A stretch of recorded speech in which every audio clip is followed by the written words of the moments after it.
Well, welcome to our library studio and our continuing presentation of the last word picture. And in so doing, we are going to now begin our review, hopefully for the last time, although who knows, as much as we're learning from it, of the 89th Mizmor. And I used to say that exuberantly until I realized the role that I've had in composing it with Yahweh. And so I'm a little more cautious in saying that, although that is still my conclusion that it is the most important piece of literature that we will find among the Torah prophets and Psalms. It was comprised, as we know, in a collaboration between Yahweh and a man named Ethan Ha-Ezraki. Ethan Ha-Ezraki defines a character that has been part of God's story for a very long time. As of this moment, he is 5,400 years old in terms of the initiation of his soul. He was originally Enoch, and he has made many visits here over time. One of his most important, and maybe it is his most important, was here in collaboration with Yahweh to resolve the really identity crisis that was plaguing Dowd. Dowd became far too interested in the lusts of life as opposed to the love of his life, who was Yahweh. He became belligerent against God. In fact, I'm going to share something with you in this psalm that I never thought I would ever come to this position because I have such a low regard for Adam and such a high regard for Dowd.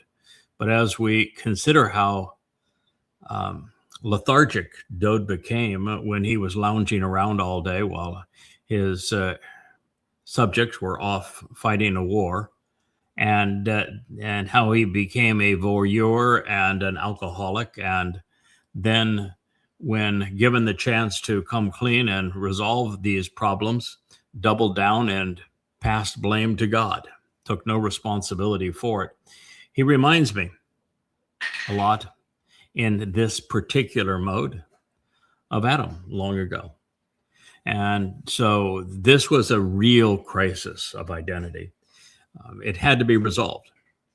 Had it not been resolved, essentially the human experiment would have come to a crashing halt. There'd have been no opportunity for the fulfillment of Pesach, Matzah, and Bikurim. And with the Moedim unfulfilled, there'd be no chance of establishing the covenant or of anyone living past this life, including Dowd. And so it becomes one of the most essential interventions of all time. And this is particularly true because Dowd and Yahweh were no longer on a talkative basis. They had stepped apart from one another. Yahweh only communicated to Dowd through an intermediary, that being Nathan. And even here, the 89th Mizmor is being delivered by Ethan Ha-Ezraki, not spoken directly to Dowd. And so to resolve that problem, God had an ingenious plan. That plan involved him inserting a man and woman, a husband and wife, who would serve as surrogate parents, father and mother, for the very Son of God, for the most important man who ever lived, the King of Yisrael, to restore his relationship with Yahweh so that he could recover from his tragic mistake and judgment, come to embrace his destiny and fulfill in his second of three lives, Pesach, Matzah, and Bikurim. So this was the challenge, and the document that caused it to happen was the 89th Mizmor. It is being delivered to Dowd sometime after his 56th birthday, and I would say probably right around his 60th year. Things went south for Dowd even after this Bathsheba incident. He suffered all manner of calamities, and I don't think they were resolved quickly. So I would suspect that Dode was over 60 by the time that he was visited by his surrogate parents, and this manner of rebellion against his father, Yahweh, was resolved. What we're going to hear in this Mizmor is initially Ethan Ha-Izraki speaking about God's character, his nature. He's going to introduce what he deems to be Yahweh's most important characteristics: loyalty, devotion, and love, along with trustworthiness, integrity, and reliability. Probably 4 times over in his presentation of Yahweh. And he's doing so because his message to Dode has no merit apart from Yahweh's inspiration of it.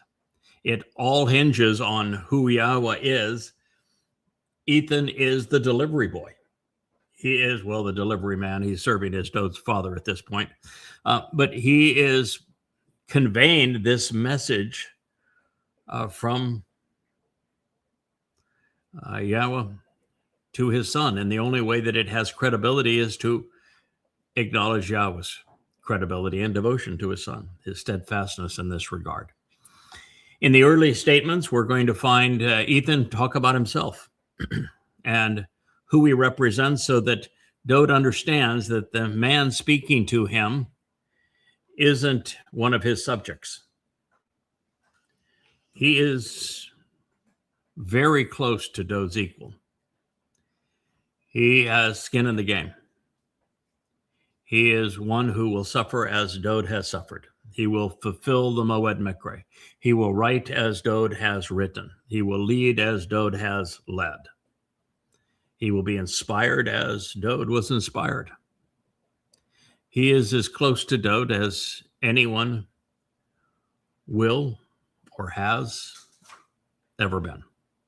And so he talks about himself, and he does so to garner Dode's attention and trust.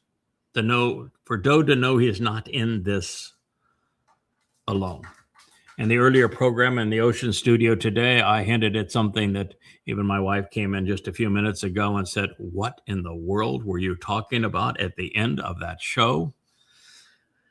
Where I said that it's my conclusion, based upon what I'm hearing in the 12th Mizmor, that it is highly likely that when Yahweh allowed Dode to fulfill his destiny and to serve as the Pesach El, and then take our guilt into Sheol on Matzah, that he did not go alone.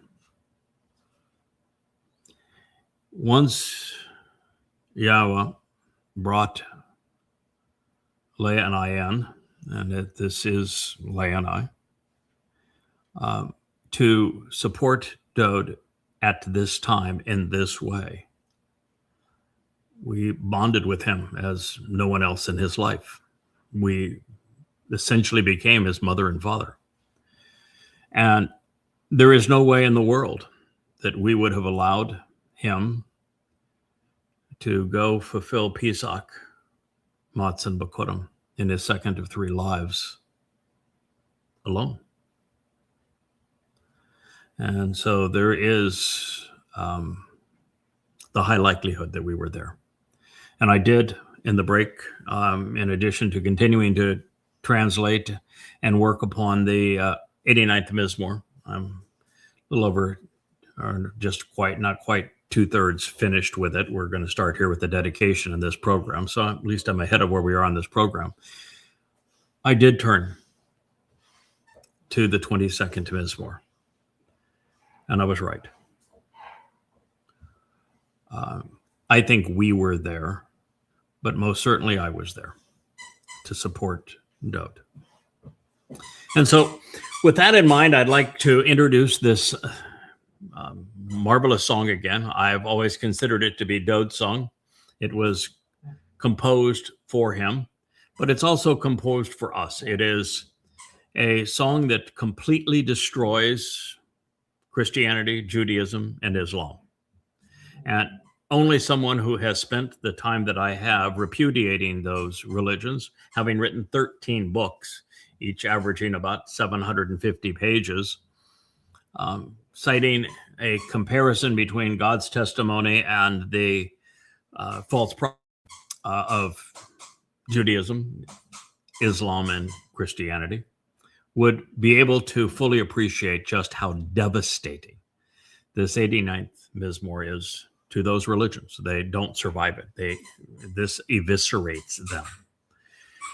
And it's why I quoted it in all of them, because it is essential to negating them. But it also establishes exactly who Dowd is. He is the Son of God. He is the anointed Messiah. He is the Passover lamb and therefore our Savior. He is the chosen one. He is the one through whom the covenant was literally established. It's extraordinary what it says of him. He was the one through whom God chose to work, his co-worker. It leaves no room for anyone else in that regard. So now that we know the identity of the man conveying Dowd's song and collaborating in the writing of it on behalf of his father, and his collaboration, by the way, takes us through about the first 15 or so statements, maybe closer to 20 statements, when there is one, and the first 20, there is one statement that's directly from Yahweh. It just come out with a kaboom, this is who Dowd is. And then it says some remarkable things that I had no knowledge of prior, that brings us to today about the things that Yahweh will do through Ethan Ha-Ezraki. And then after he explains that, God picks up the narrative. And in the range of 20 statements in a row, every one is in Yahweh's voice. And so that is the pace of this. Ethan Ha-Ezraki does the introduction. He tells us about Yahweh. He tells us about himself. Yahweh makes a profoundly important declaration about Dowd. And then we return to the Ethan describing what he knows of Yahweh and what he perceives of Dowd and what he will do in his life in support of him. And then we turn to full blast Yahweh. It becomes amazingly brilliant. I thought that the parts that I had written were reasonably astute, but God is infinitely more articulate. He is just, let me tell you the way it is. So it's time now that we venture back into the ultimate Mizmor, the greatest song ever sung. I see it not only as the cornerstone of the covenant, and it indeed is, and of Yahweh's home on earth, but it's also the keystone of God's message and my mission. I think it was inspired and written sometime at least 8 years before the 60th Yobel year in 3000 Yah, but it could have been written as early as 14 years prior to that time, and therefore on or around the 60th birthday of Dowd, when he was 60 years old. He would end his first of 3 lives at 70. So at 60, he would have 10 years to process all of this. It could not have been written any earlier in his life than that. Could have been written a little later. And so it was written maybe 4 to 14 years prior to 968 BCE.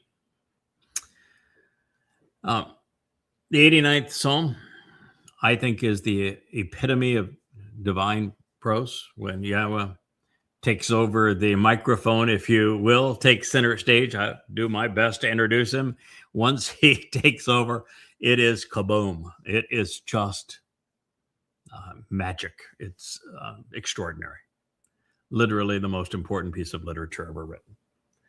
Now, this is a maskal, according to Ethan Ha-Ezraki, which is a portrayal of insights to contemplate and comprehend, and it delivers. It was composed, as I have said, by a man who introduces himself as Ethan, the reoccurring one, who is often deployed. He is Ha-Ezraki, the tree of logical expressions. It is a maskal, a poetic portrayal of insights to comprehend and contemplate. Maskil is prudent lyrics written to convey important ideas worthy of thoughtful consideration.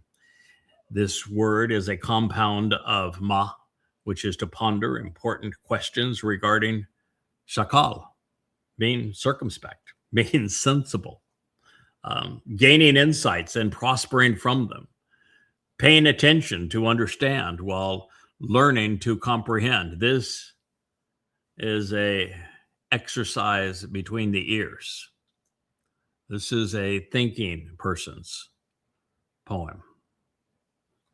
And it was scribed by, and it's of, concerning, according to, and on behalf of Ethan, the perpetually reoccurring, the resolute, the continually deployed, the eternally engaged, and the long established and perennially unrelenting productive one. Ethan, steadfast and everlasting, steady, resolute, profuse, continuous, permanent, perpetual, consistent, enduring, and routinely used. Ha-Ezraki, the one springing up and coming forth as a tree.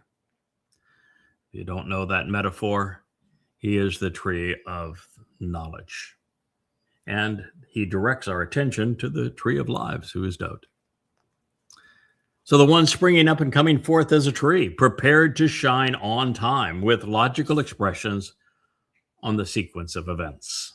Ha-Ezraki, the one arising out of the soil, spontaneously growing and reborn to be rational while supplying chronological and sequential, temporal and timely, historical expressions.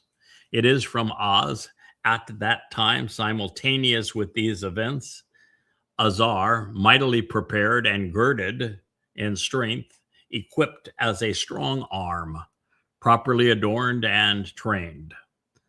Zarak, to rise up and shine, to come forth and appear bright and akin to Ezroa, the strong arm and powerful Zeroa. Mizmor, Psalm 89, that is the dedication. Unlike any other, nothing even remotely comparable to it. It is as we had thought. It is a maskal. It's a comprehensive portrayal of rationally derived insights. This is delivered for Dode, for Israel, and for the world to know, to comprehend, and to share. As for Mr. Ethan Ha-Ezraki, well, he is as Yahweh has named him. And here, as Ethan opens by sharing his life's journey in God's presence, he wants us to know that Yahweh is God's name, that he is loving, and that Yahweh has remained consistent throughout time. That will be central to his message.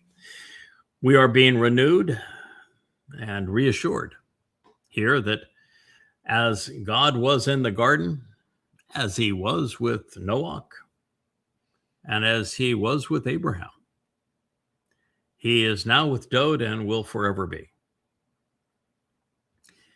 It is Yahweh's chesed, steadfast devotion to those he favors, that impressed our time traveler more than anything else about God. When I say time traveler, well, he was inserted in and out of God's timeline to help keep his people and plan apace.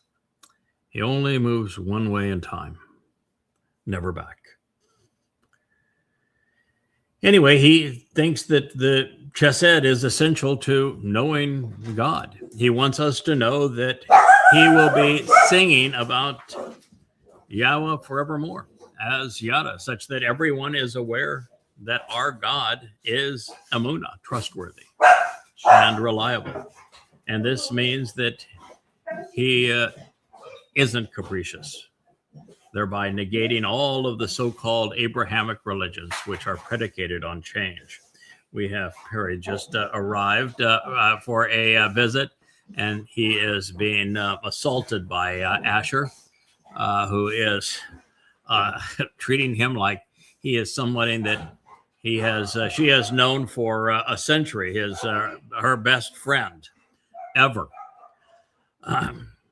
So don't want my dog indicted for rape, but she's pushing the boundaries at this point. So I have chosen to continually share, it says, my life's journey in a song.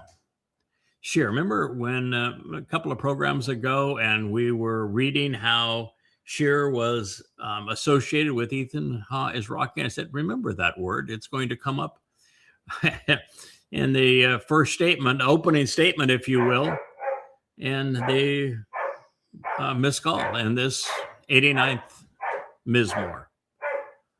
I have chosen to continually share my life's journey in a song. It is my ongoing and continuous desire to convey the nature of my travels while always singing, from shore to travel on the journey while expressing the itinerary. This is called imperfect cohortative, first person singular. So it says that this is something that Ethan has chosen to do. It's under the auspices of free will. And in the imperfect, it says that it's something he is doing continually, consistently. This isn't his first time to share his life journey or to sing a song about the loyal love, steadfast devotion, enduring favoritism, and genuine mercy, the chesed, the kindness, the zeal, the mutual obligation to provide benefits, and the affection of Yahweh, of God's one and only name. It's transliterated here based upon his Haya, existence, and his Torah, instructions. Ethan Ha-Izraki knew it, and so should you. From antiquity into futurity, forever, throughout time, beginning long ago and into perpetuity, infinitely and eternally, on behalf of generation after generation, the dwelling places and the family lineage throughout time. Opening statement continues with, I, Yada, will consistently make known. I will always remain aware of, acknowledge, respect, and reveal, demonstrating that I am Yada, familiar with, concerned about, devoted to understanding and conveying what I have learned. Hiphil, imperfect, first person, singular, meaning also ongoing. And encouraging you to appreciate, therefore, Yahweh's, your trustworthiness and dependability. Emunah. It is the first of 4 times that he will report on God's Emunah, his honesty and reliability, Yahweh's firm and steadfast commitment to the truth. Emunah is the feminine of emun, unwavering dependability, pursuant to a trustworthy and reliable nature. It is from Aman, to support, confirm, uphold, nourish, foster, establish, and make firm. that which is verifiable and sure, as the steady right-handed worker who is providing certain verification with my mouth. Ma pe ani, in my speech and in my words. I'm going to share some insights with that, with all of this in a moment, but it is so much to process. I'd like to read it through one more time and let's get a kind of word's eye view of the opening statement. It begins, I have chosen to continually share my life's journey in the song. Speaking about the loyal love, the steadfast devotion, the enduring favoritism, the kindness, the sense of mutual obligation to provide benefits, and the affection of Yahweh. Doing so from antiquity into futurity, forever, throughout all time, beginning long ago and into perpetuity. On behalf of generation after generation, the dwelling places and family lineage throughout all time, Dor wa Dor. And so I, Yada, will consistently make known. I will always remain aware of, acknowledge, respect, and reveal, demonstrating that as Yada I am familiar with, concerned about, and devoted to, understanding and conveying your trustworthiness and dependability. Emunah, your honesty and reliability, your firm and steadfast commitment to the truth. With my mouth and my speech and with my words. That was Mizmor Psalm 89:1. Pretty extraordinary introduction and opening statement. So the Song of Songs is a love song. It expresses Yahweh's enduring devotion to his people, to his beloved son, and conveys what Ethan Ha-Ezraki has come to know of the God that he has served at this point for millennia. Now, unfortunately, it was unrequited love because Yisrael didn't reciprocate. Even the man who was the most beloved, had at this point turned a cold shoulder to God. Fortunately, Yahweh's patience would outlast his sons and his people's recalcitrance. One has been resolved, the other will be. But more than chesed, loving and merciful, according to Yada, the one who knew more about God at this point than any other, for having spent more time with Yahweh than any other, his view is that God is also resolutely emunah, honest, unwavering, steadfast. And so in his opening line, the greatest maskal, poetic portrayal of insights to comprehend and contemplate, Ethan Ha-Ezraki affirms the three things that are the most important for us to know about God. He is eternally loving and devoted, trustworthy, and dependable. It wasn't all that long ago, but sometimes we forget. When introducing Ethan Ha-Ezraki, God said, and so his name, proper designation, reputation, and renown, his calling and his conspicuous position will exist throughout time among all of the Goyim, the non-Israelites who will turn around and who are being brought around. So he conveyed, narrating 30 instructive mashal, 30 word pictures as memorable parables and wise proverbs to inspire astute leadership. And his songs about his journey through life will be 5, each bullish for the tribe, learned and instructive, empowering 1,000-fold. That was from Malachim, 1 Kings 4:32. as I had suspected. This is that sure. Now, throughout my prolonged journey through life, I have been devoted to sharing what I've come to know and experience of Yahweh's chesed, his love, his devotion, his favoritism. My Father, the Father of the covenant, is kind. He's affectionate. He's loyal. He's approachable. He's enjoyable to be around. I'm telling you what I know of him. I'm prejudiced. I love him. To appreciate and experience God's love, however, one must first come to know that God's one and only name is Yahweh. It is the Shem name he introduced, explained, and shared in Shemoth Names Exodus in his Torah teaching. And so it is interesting that after 25 centuries of it being erased, I was the first to bring it to the forefront again.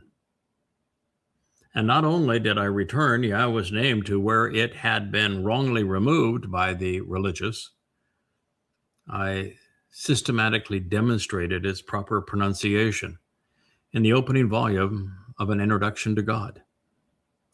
Every book in our quarter century of collaboration bears our names, Yada, Yahweh.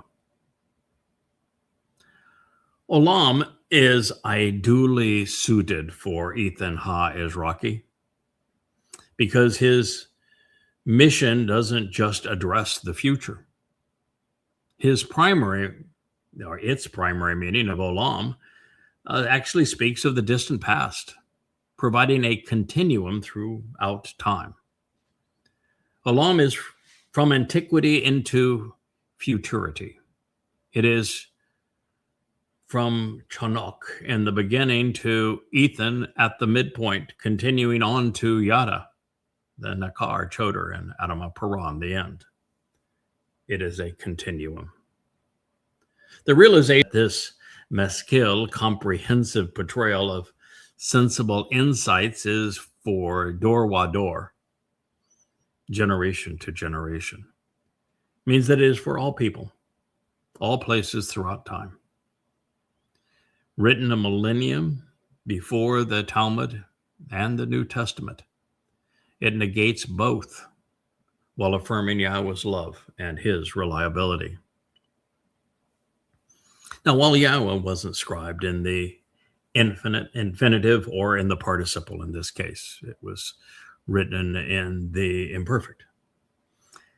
So making the acknowledgement of Yada wasn't necessary, but since it is my sure song and journey, well, I felt at liberty to report what I had written as intended. It is true that I have and will continue to make known, acknowledging and revealing Yahweh's steadfast commitment to the truth. I, Yada, know that Yahweh is Emunah, trustworthy and dependable, unwavering and reliable. But even more than this, it is Yada's life and his mission to Aman, to support, confirm, uphold, foster, and verify Yahweh's nature, as he reported it to us. As the Aman, steady right-handed worker, providing this affirmation, I want everyone to celebrate the marvelous attributes of the God that I've come to know and love. And should you be among those who chafe at the notion that God would appoint someone to this role and that he could be living among you now, please note, what did it say? Ethan is singing Yahweh's praises with his mouth, not God's. Clearly, this song was inspired by Yahweh. However, like everything else God conveyed through one of his prophets, it was written, spoken, and delivered by someone of Yahweh's choosing. Ethan Ha-Ezraki was afforded the liberty to convey what he had come to Yada No, it is God's custom. It's his standard operating procedure. He isn't going to change just because of the importance of this particular song. Now, while God will speak directly through this time traveler and to us in first person, the first 5 sentences are all in Yada's voice, as are the next 10 following the interjection of Yahweh's initial assessment of his son.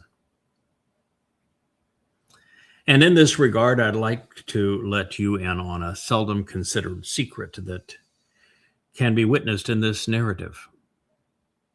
When Dode or I speak in first person singular, rather than first person masculine singular, it is because our nephesh soul is doing the work and conveying the message to you, and then nephesh is feminine. So while we are masculine, our soul, being feminine, necessitates this insightful subtlety. It's found throughout Dode's Mizmor. He is particularly astute in saying so, and well, so was Ethan Hazraki. So it's all designed to reward the reader with the realization that our nephesh, life and soul, and even our bashar bodies can die. Our nephesh can live when our bodies die. And this is part of that message. It's why so much of it's conveyed in a manner that doesn't mention gender. Now, moving from the first stanza to the second, the subject remains the same. Ethan Ha-Ezraki realizes that everything he has to share at the midpoint of man's journey out of the garden and back to Eden is predicated on Yahweh's love and trustworthiness. Without these two things, he's just whistling in the breeze. Nothing of value matters or can be derived from any of this without Yahweh's love and trustworthiness. Said another way, should someone discount or demean what I have shared in this eternal mission, speaking on behalf of Yahweh, or contravene the intent of this maskil, they are simultaneously foreclosing on the benefits that are attributable to both the chesed and the emunah of God. There is a very specific and narrow path to Yahweh, which is only found in his Bereth covenant, as presented in his Torah guidance, through his Moedim, restoring witnesses, all of which was delineated and explained in Yada Yahweh. It is the only way to Shamayim, heaven. Now, with that said and assessed, here is the second statement. Yes, indeed. Key, it is surely true that I express in words, throughout antiquity and for an unlimited duration of time, olam, loyalty, devotion, and love will be built up and they will be established for Shamayim, for the spiritual realm of the heavens. Shamayim is the lofty and elevated abode of God in the seventh dimension. It's a cognative shama, to listen, shamar, to observe, and shem, name. You will continually establish and consistently authenticate your unwavering trustworthiness, your integrity, and your reliability. Emunah again. Your fidelity and dependability, your honesty and consistency, your firm and steadfast commitment to the truth. In them, speaking of them being what? The spiritual realm, the heavens. Heavens is always plural. In Hebrew, Shamayim is always Shamaim, which means there's a multi-dimensional nature to, and the existence of a plethora of opportunities existing in the spiritual realm. It's always plural. All right, so the lyrics that Ethan Ha-Izraki penned at this crucial juncture, literally when the fate of the world hung on his and its success. We don't succeed here. None of the Moed Mizraim are fulfilled. There's no hope for humankind. The planet spins into the abyss. So this was a critical juncture in time. The fate of the world literally hung on the success of this message, Dode's response to it. And all of this was composed on behalf of the most important man who would ever live. In other words, we prevailed. The moment the ink dried, he would present this message to King Dode, God's beloved son, a once bright and bold man who had fallen and was struggling to get up on his own. But God would not allow him to stay down. As we know in the last mashal, Yahweh's Amma made this subsequent meeting with Dode possible. She's the one that set it up. Because she let her son know in no uncertain terms that he was too important to allow temporal fixations and poor judgment, alcoholism and depression, lethargy even, and lust deprive the world of all that he had to offer. Yes, he was human, but he would soon be extraordinary again. Then, once he was receptive and thinking, he became the first to hear Ethan's message as it was delivered to the king. So, it bears repeating. The Dode song is introduced with the chorus of three essential words. Chesed, enduring devotion and favoritism, loyalty. Olam, from antiquity into futurity, along the entire continuum of time. And Amunah, being unwavering and reliable. That is the message that Ethan delivered to Dode about what he knew about Yahweh. Now, based upon the narrative that's presented in 2 Samuel 6, there is every reason to suspect that Ethan Ha-Izraki had been on station for a score of years prior to the revelation of this song. Likely ever since he had served as Obed-Edom, the one serving humankind, all to facilitate bringing the Ark of the Covenant home after Dode began feuding with God. If you recall, God had arranged for a bull to pull the Ark of the Covenant into Jerusalem and properly position it on the Temple Mount. And a man intervened and thought he knew better and tried to help it along. And God says, no, you're not going to wear my story. And he killed him. And Dode had a conniption fit, saying, well, now that you killed this guy, I think you did a wrong thing. I think it was unjustified, and I'm giving up. I'm out of here. It's your problem now. And he walked away. Not his best move. And the problem was resolved because Yahweh had positioned Obed-Edom. Obed means the one who works. Edom speaks of mankind, so the one who works for man. He had set him up such that he took responsibility for the Ark of the Covenant. And marvelous things happened as a result. Dode became aware of that there was someone there to help him relocate that Ark. And so, as a result of this, the king has been witnessed by Obed-Edom, now Ethan Ha-Izraki, during his best and at his worst.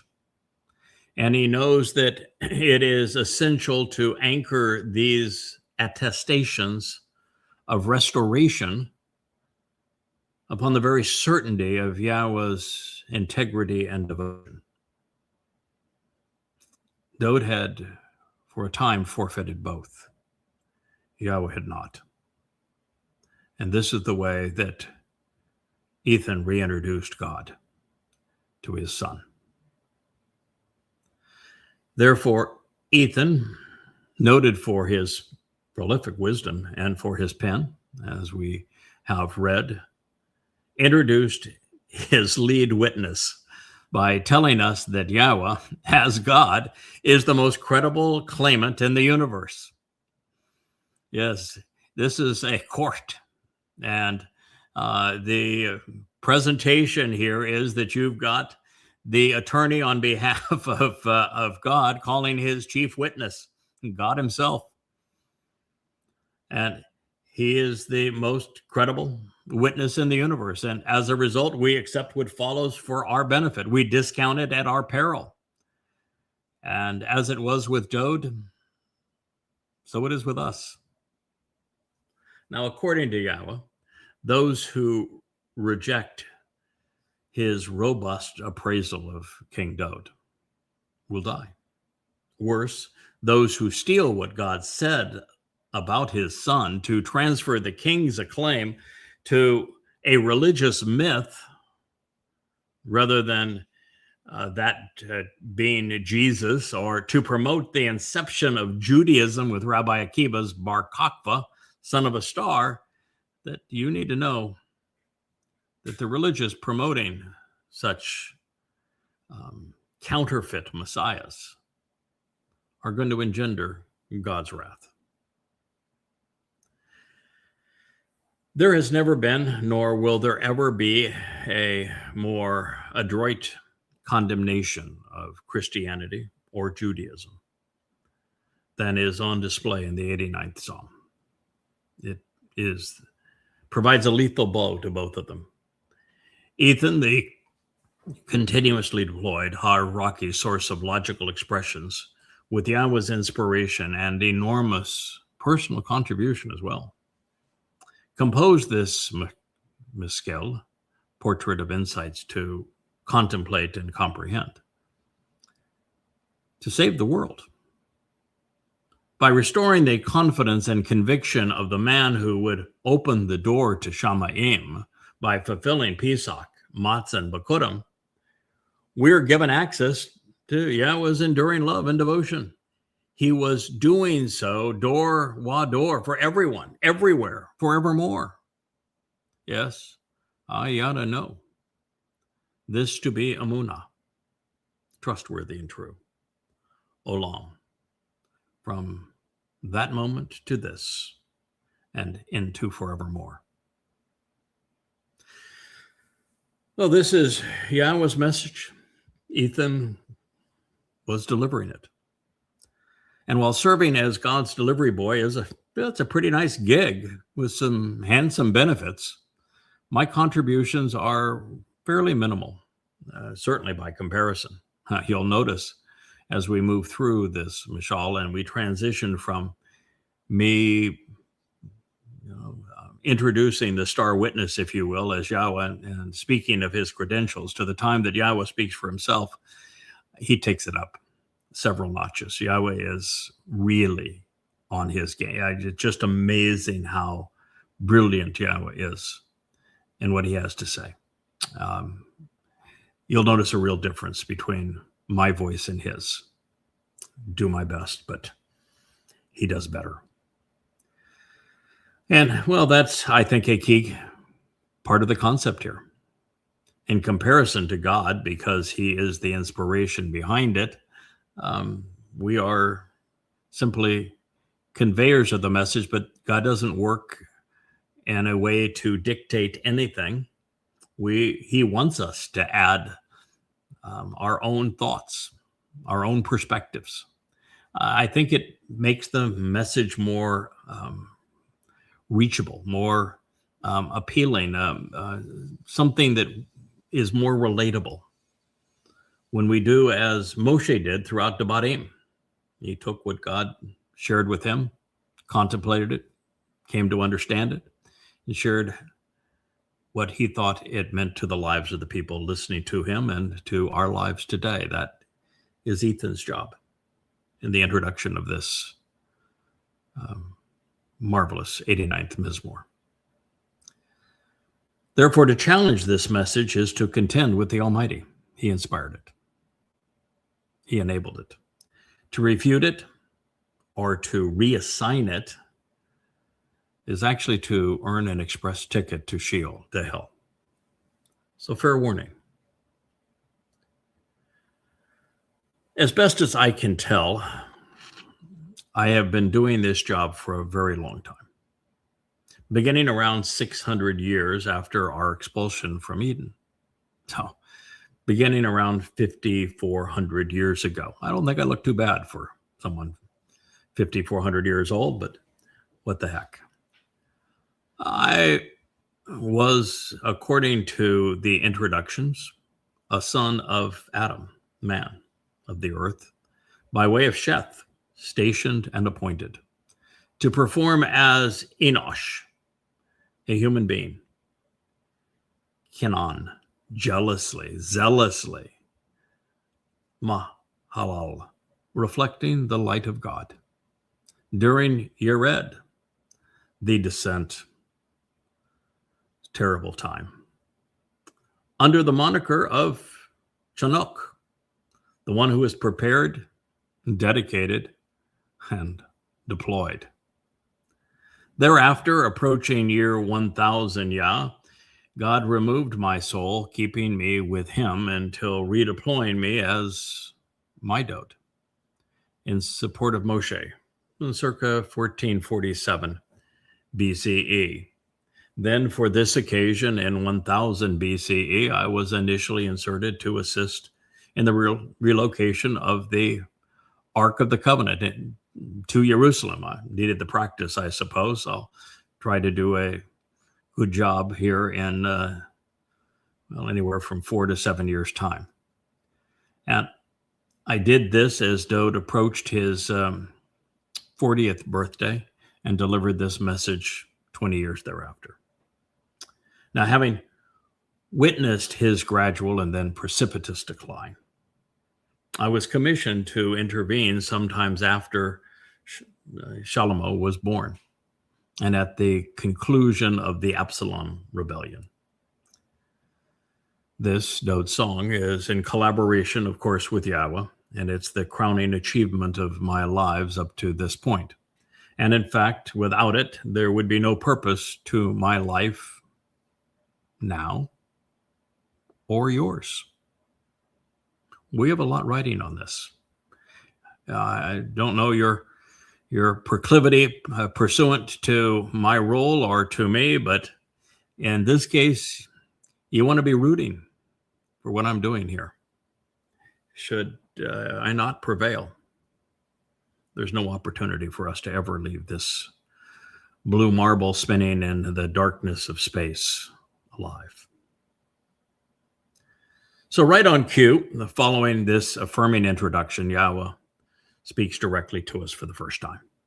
He will do so. He will just lay it all on the line and a couple of amazing statements, and then he will withdraw for a moment and reestablish our relationship and frame the issue, if you will.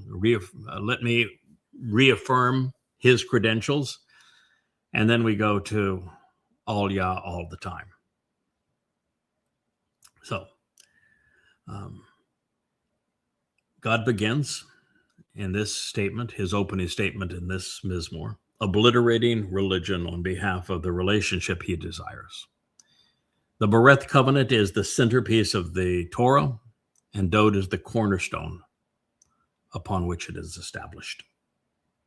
As such, this is among the most profoundly important statements ever made.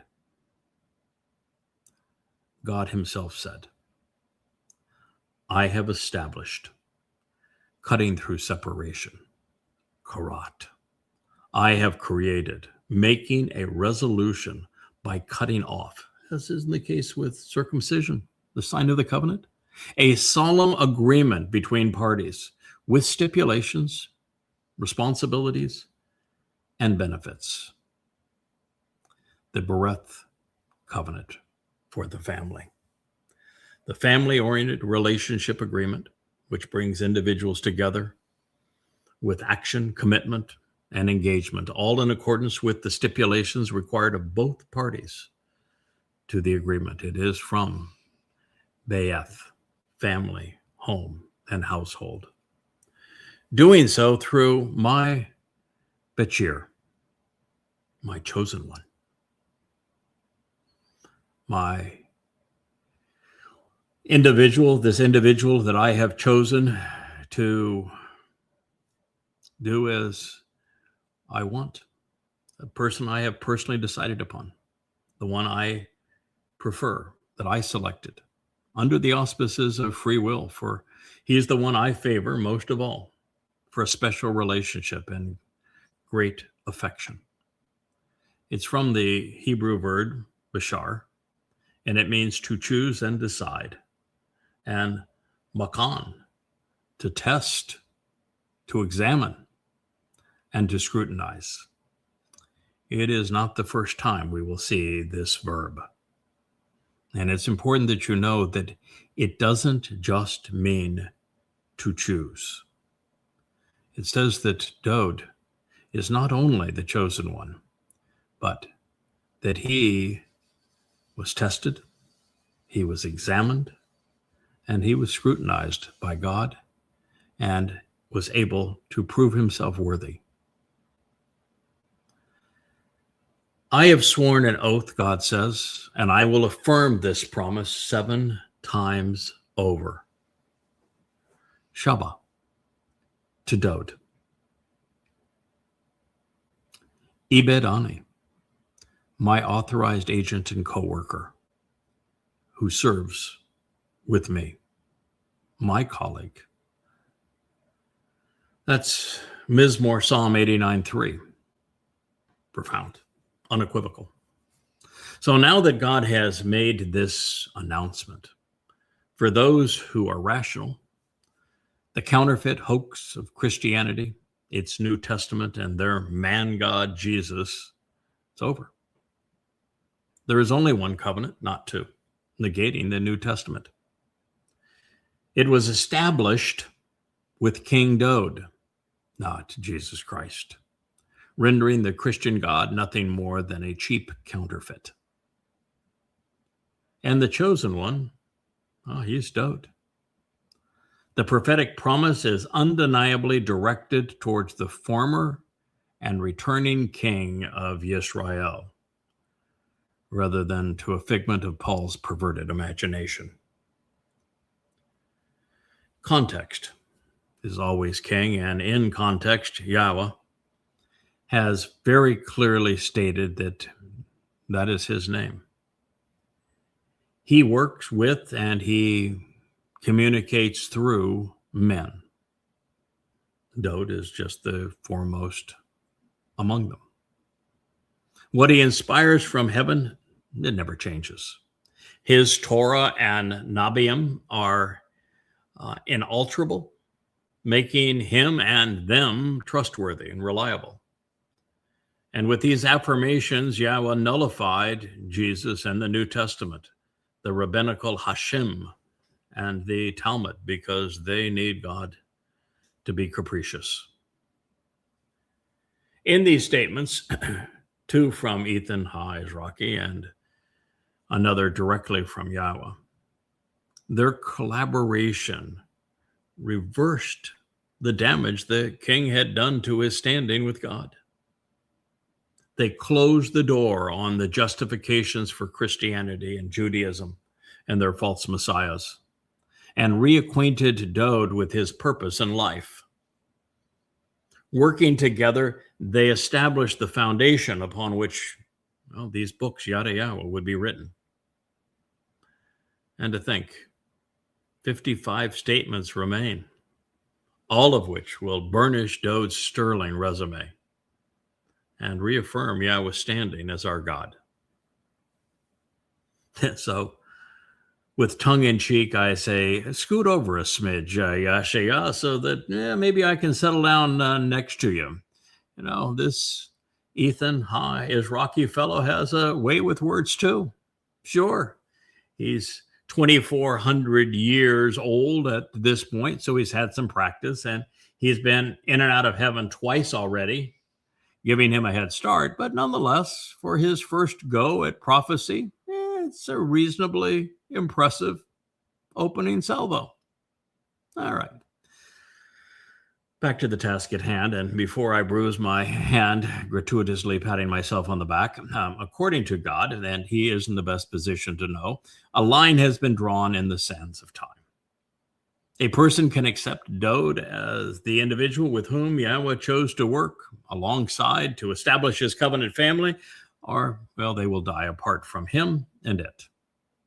And since all 5 benefits of the Bereth are offered through the first 3 Moedim, restoring witnesses, Pesach, Matzah, and Bikurim, well, this means that Dode fulfilled them. That's direct, unequivocal, powerful, relevant. So this is the end of the line for alternative views. It bears repeating. There is no quarter remaining for the likes of Peter and Paul, Akiba and Maimonides, for a New Testament or a Talmud. Yahweh's plan and his players are as presented in the books bearing Yahweh's name, and nowhere else apart from the Torah, Nabiim, wa Mizmor. The covenant is the centerpiece, and Dode is now established as the cornerstone for our mutual benefit. So it is also affirming to know that the Bereth covenant is Yahweh's family. Now, this is affirmed by its root, Be'eth, family, home, and household. The concept is as simple as it is profound, really. So there is nothing remotely religious about any of this. Our Father wants to raise, to support his children, and then explore the universe with us. He created all of this for us to enjoy together. And to be among those children, a person must be sufficiently observant and thoughtful to know him. They must respond to him. And they must demonstrate that they can be trusted with the enormity of what he is offering. This is a relationship. And a one-sided relationship is an oxymoron. The fact that the Bereth covenant has been cut reinforces a number of realizations. And one of them is that those who become part of it are separated from the world and unto God. This is a dividing line. You're on one side or the other. You're cut in or cut out. Karat cutting also directs our attention, of course, to circumcision, which is the sign of the covenant. There's also, I think, a lesson to be learned by Bashar, chosen one. Loving and mutually beneficial relationships are based upon free will. Yahweh can express his, just as we're free to convey ours. He chose Dode. I'd recommend making a similar decision. In fact, that is why I'm here, and I'm inviting you to join me. Bashir Dode. Choose Dode. God did. You should. And while that decision is yours, I know that it comes with a consequence depending on which you decide. The further one goes down an opposing path, the darker the alternatives become, particularly in Christianity and Judaism, and of course in Islam as well. The Bereth with Dode leads to Shamayim.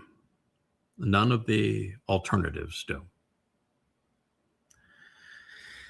Damning for them, Christians not only promote the impostor Jesus, they stole Dode's God-given title of chosen one. And Jews came to prefer Shaul over Dod and later Bar Kokhba as a preferred Messiah, even as they parade around today under his star. However, unlike the case with Dod, there are no promises ever directed at a Jesus or a Bar Kokhba. Neither are ever mentioned, not by God. One was a myth, the other a fraud. Dod is the exemplar of the relationship, where the other two religious, just nothing more than religious obstacles tossed in the way to it. One name was mentioned here. Well, there's only two in this entire Mizmor, a man who co-authored it with Yahweh, and Dod, the one about whom it was written. No one else. Yahweh's Shabbat, in this statement, his sworn oath and binding promise, is to Dod. It's not up for debate. No one asked your opinion. It is not transferable.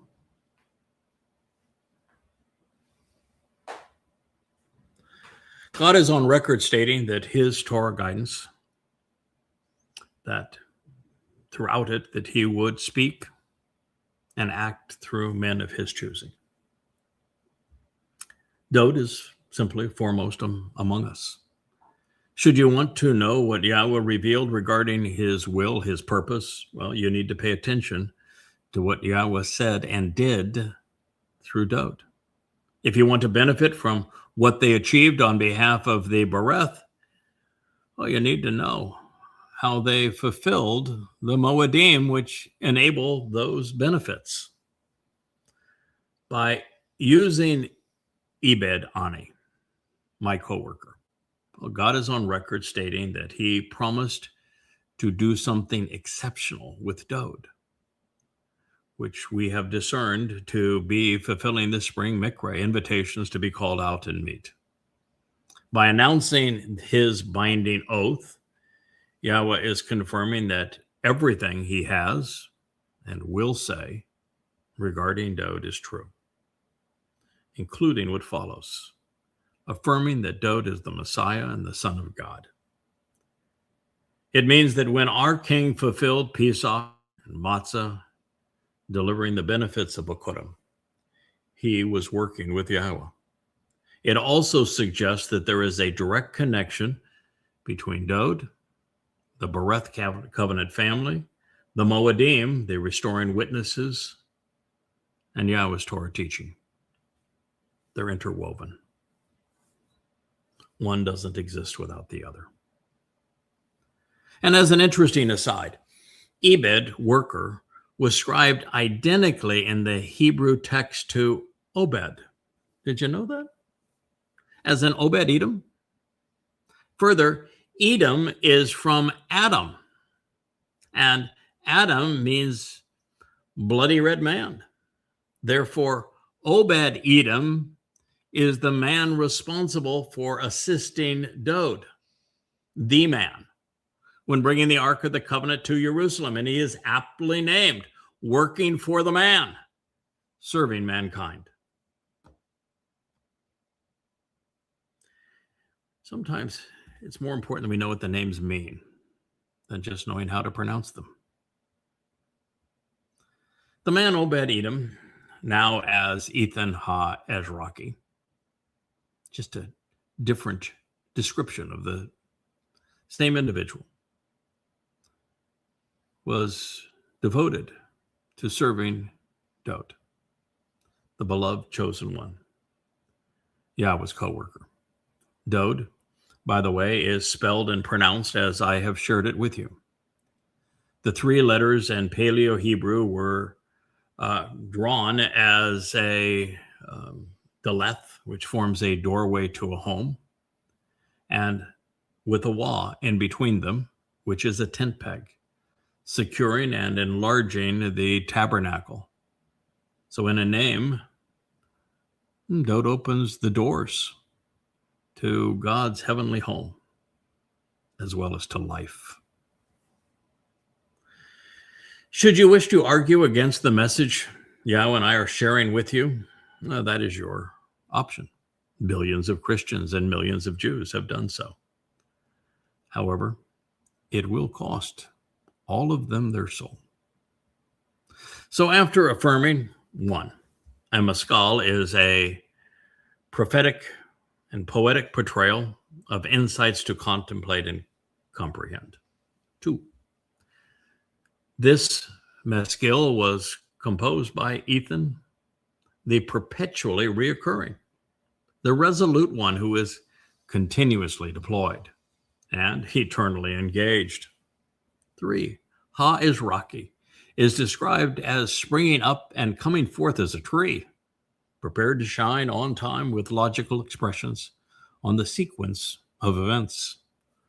4, he chose to share his life's journey with you in this song. 5, Yahweh is God's name. 6, Yahweh is Chesed. He is loyal, he is devoted, and he is loving. 7, Yahweh's message is Olam. It's from antiquity and into futurity, forevermore, unchanged.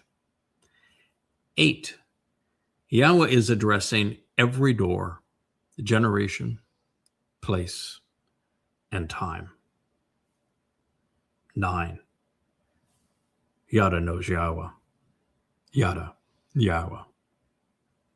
10, Yahweh is Emunah. He's trustworthy and dependable. 11, Yahweh conveyed this message through the pay of Yada. 12, Shamayim, heaven, is Bana. It's built Olam forevermore on Chesed, loyalty and love. 13, Yahweh, Kun. He establishes and authenticates his Emunah, his trustworthiness, his integrity, and his reliability. 14, Yahweh, Karat. He established the Bereth covenant through Karat separation. 15, Yahweh Karat created the Bereth covenant with and for and through Dod, the beloved. 16, Yahweh's Bashir, chosen one, is Dod.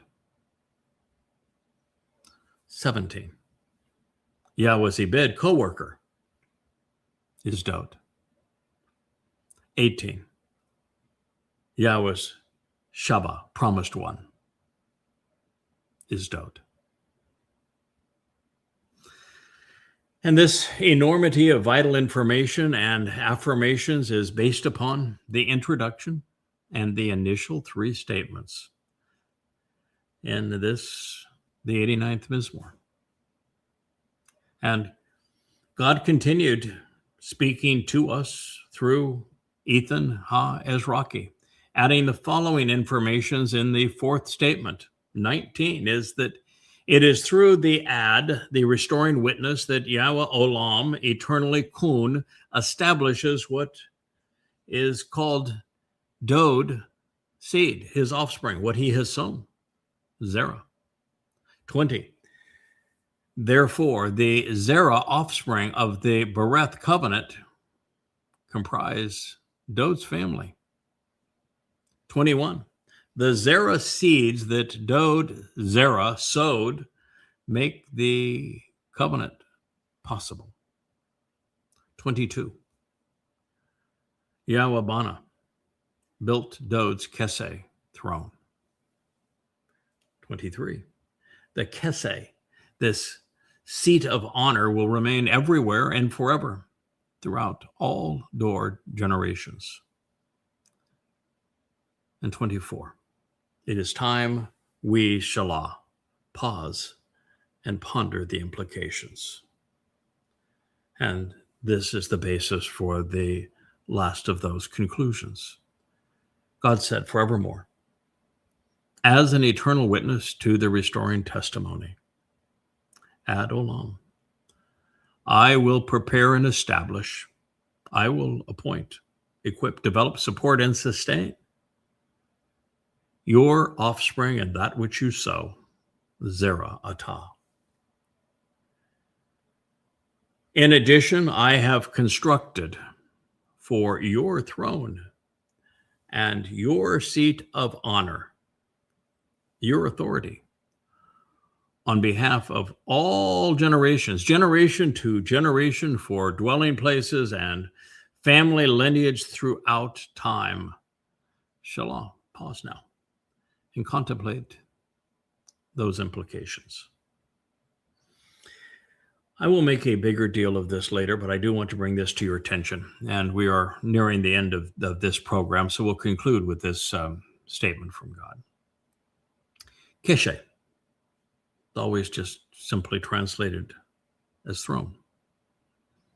But that's not its verbal root and not always what it means. Do you know that I think it's in the 81st Mizmor? Keshe is used when Dode says that we should blow the trumpet, sound the shofar at the new moon and at the full moon. The new moon would be on Teruah. The full moon would be on Pesach, on Matzah, on Bikurim, and on Sukkah. And he says this is something that we should do and learn from, benefit from forevermore. So it does mean full moon. And who is the full moon that's associated with Dode? Who is the lesser luminary reflecting the greater luminary's light? That very same Yada. But that's not all Keshe means. It's based upon a verb which means to cover, to conceal. What did Dode do on Matzah? He concealed our guilt by carrying it into the black hole of Sheol to deposit it there, never to be seen again. You know the basis of Kippurim when Dode returns? Kapar, it means to cover. So in his throne, there are symbols of all that God's going to do with and associated around Dode to establish that seat of honor. And it's God that constructed all of this. He built it. He built it on behalf of every generation, every dwelling place throughout time. And he says, pause now and contemplate those implications. Well, in our next program, we're going to return to this very passage, and then we're going to even explore more that can be deduced from it. It is a great joy to be celebrating the 89th Mizmor with you, particularly from this perspective, particularly at this time, particularly after all that we have learned. And I feel like we are literally in the middle of a deluge of understanding, and it is a joy to be able to share it. Thank you for listening. Look forward to being with you tomorrow. Hey there, thanks for tuning in. That was Fetch. Gotta run now. Catch y'all on our next podcast.